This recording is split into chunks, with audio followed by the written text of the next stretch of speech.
Hey, this is Vashan from Global Social Media Marketing. Today we'll be reviewing how to create an image library.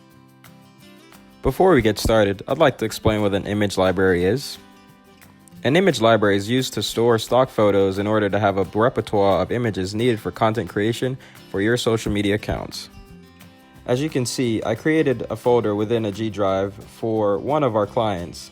This way, everyone connected to the G drive has access to the library.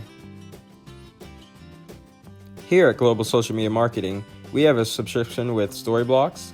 This stock image site is loaded with high quality and diverse photos for an affordable price.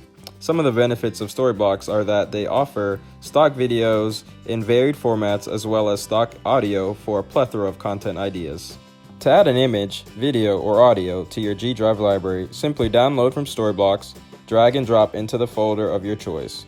Continue to grow and diversify your folder, and note, once you've downloaded images, it can be recycled as much as needed. An extra benefit of being a Storyblock member is being able to get paid for submitting images or videos to the Storyblock community of creators. Once again, this has been Vashan from Global Social Media Marketing. Hope you enjoyed the video, and don't forget to like and subscribe for great digital marketing tips. Thanks, guys.